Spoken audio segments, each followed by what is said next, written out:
श्री गुरुवे नमः। मित्रों, आज हम इस वीडियो में ज्योतिष विद्या के विषय में चर्चा करेंगे। ज्योतिष का विषय जितना ही प्राचीन है, प्राचीन काल में ग्रह, नक्षत्र और अन्य खगोलीय पिंडों का अध्ययन करने के विषय को ही ज्योतिष कहा गया था। इसके गणित भाग के बारे में तो बहुत स्पष्टता से कहा जा सकता है कि इसके बारे में वेदों में स्पष्ट गणनाएं दी हुई हैं। फलित भाग के बारे में बहुत बाद में जानकारी मिलती है।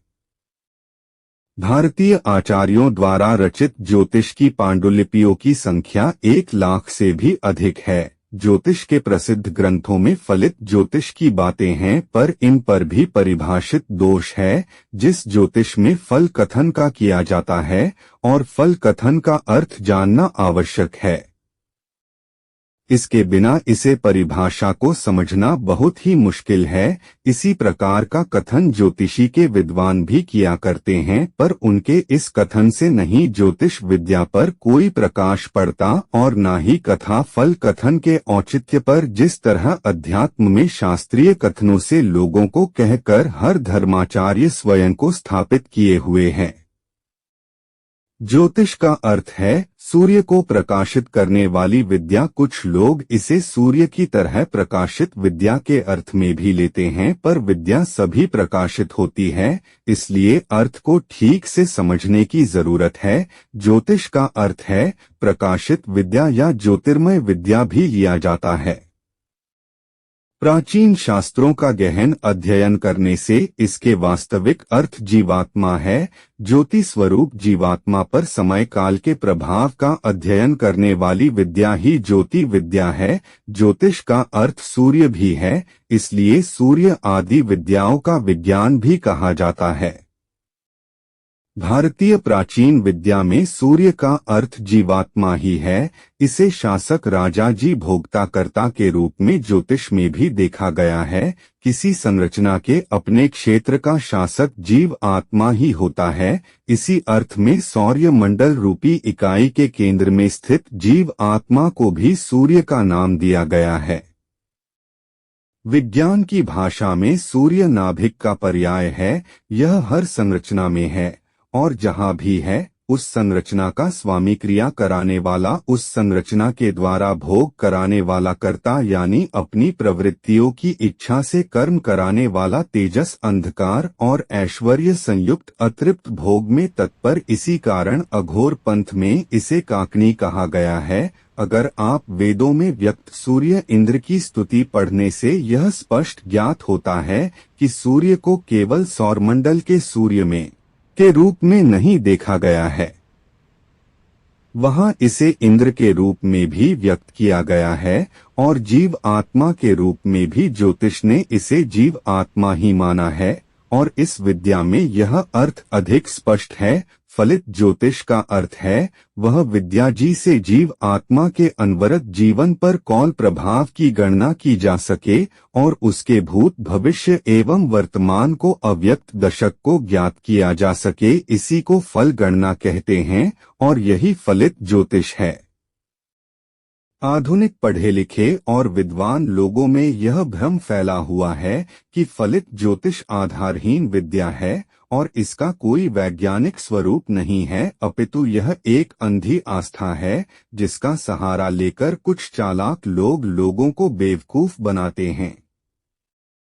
परंतु यह सत्य नहीं है। यह कथन कर्ताओं के मानसिक दिवालियापन का प्रमाण बन जाता है। इस बात का भी यह कि वह परले सिरे के जड़ बुद्धि हैं, क्योंकि जो प्रतिक्रिया विश्वास करने के लिए अपनाई जाती है वही है। विश्वास करने के लिए भी विश्वास या अविश्वास करने के लिए आपको संबंधित विषय में गहराई में डूबकर उसका अध्ययन करना होगा। जब तक आप ऐसा नहीं करते आपको विश्वास क्या विश्वास करने का कोई अर्थ नहीं है।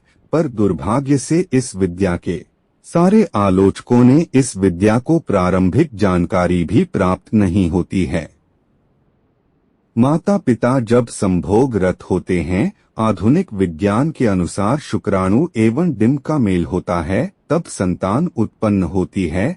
पर ज्योतिष तंत्र एवं अध्यात्म का कथन है कीर्ति कौलमी पिता और माता के ऊर्जा शरीर में भारी प्रतिक्रिया होती है। इसमें जो आवेश उत्पन्न होता है और उस आवेश से शुक्राणु एवं डिम्ब की संरचना होती है और उनके सहयोग से जो संतान बीज उत्पन्न होता है उसकी ऊर्जात्मक व्यवस्था उसी समीकरण में विकसित होती है। यही समीकरण शरीर में उत्पन्न होने वाले ऊर्जा बिंदुओं की शक्ति का समीकरण होता है।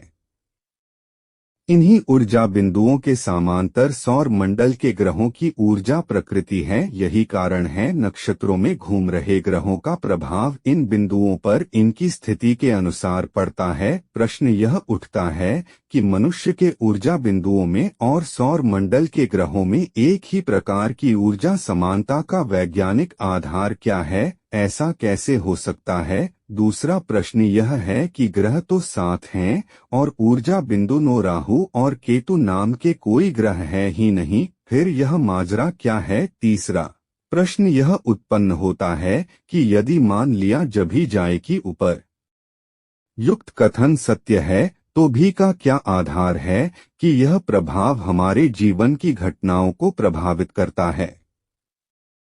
पहले प्रश्न का उत्तर यह है कि संरचना कोई भी हो उसमें मुख्य ऊर्जा बिंदु 9 ही होते हैं। यह सभी एक ही प्रकार की ऊर्जा प्रवृत्ति के होते हैं। स्वरूप और प्रकृति का अंतर स्थान भेद, समीकरण भेद, उत्पत्ति स्थल की ऊर्जा धारा, आधार स्थल आदि के कारण होता है। हमारे शरीर और रूप आदि का कारण भी यही है और वनस्पतियों का भी पृथ्वी का गुरुत्वाकर्षण पृथ्वी और सूर्य के नाभिक कणों का अंतर भिन्नता का कारण होता है।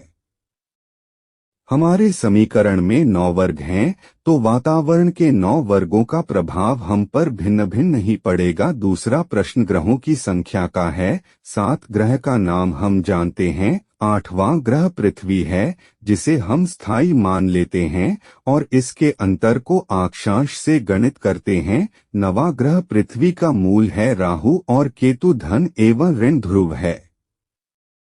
चंद्रमा सौरमंडल का ग्रह नहीं है, वह एक उपग्रह है। इसे लोग ज्योतिष की अज्ञानता मानते हैं पर उनको ज्ञात नहीं है कि ज्योतिष का स्वरूप सौरमंडल का ज्ञान नहीं है, वह आकाशीय पिंडों के पृथ्वी और उनकी संरचनाओं पर प्रभाव का विज्ञान है। वास्तविक ग्रह एक ऊर्जा विज्ञान के ग्रह हैं।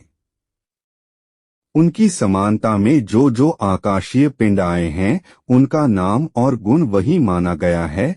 प्राचीन ज्योतिष के कुछ लोगों में चंद्रमा की कक्षा सूर्य के ऊपर बताई गई है। वास्तव में यही यहाँ कक्षा का निर्धारण इसी प्रकार प्राचीन ऊर्जा विज्ञान के अनुसार किया गया है। यह चंद्रमा आपकी सिर की खोपड़ी के मध्य है, यह शिव के शीर्ष पर है, जबकि सूर्य का स्थान हृदय मूल केंद्र में है जो रीढ़ में होता है। अब समझ जाइए कि चंद्रमा की कक्षा सूर्य के ऊपर है या नहीं है। अगर आप इसे सौर ग्रह विज्ञान मानकर निष्कर्ष निकालेंगे तो क्या निकलेगा? आलोचना करता हूँ, कभी यह नहीं सोचा कि शनि मंगल सूर्य बृहस्पति की संरचना का ज्ञान की वहाँ छल्ले हैं, वहाँ गैस है, वहाँ की मिट्टी लाल है। यदि का ज्ञान अब हुआ है आधुनिक विज्ञान को, यदि जब इस विज्ञान का जन्म हुआ तभी से इस ज्ञान का को हुआ मान ले तो इसकी की आयु 250 साल निकलती है। ज्योतिष विद्या के जानकारों को कैसे मालूम था कि बृहस्पति का अर्थ गुरु है जो सबसे भारी है और यह हवा का देवता है? कैसे पता था कि शनि ग्रह में छल्ले हैं? उन्हें कैसे पता था कि मंगल शरीर के लाल रक्त कणों को प्रभावित करता है और शुक्र जो है स्थूल है? उन्हें कैसे पता था कि सूर्य में हर 12वें वर्ष विस्फोट होता है, काले धब्बे बनते हैं तथा पृथ्वी पर भारी तबाही मचती है? पूरी चांद की रात में सागर उछलने लगता है, सारे मानसिक रोगी उन्मत्त हो जाते हैं, चूहे की एक प्रजाति समुद्र में कूदने लगती है। फिर किस सूत्र पर इस सूत्र को खंडित करते हैं कि ग्रहों के प्रभाव पृथ्वी के वातावरण पर नहीं पड़ते और इससे यहाँ का वातावरण प्रभावित नहीं होता है? अगर यह वीडियो आपको अच्छी लगी तो कृपया चैनल को सब्सक्राइब करें, वह लाइक व शेयर करें। वीडियो देखने के लिए धन्यवाद।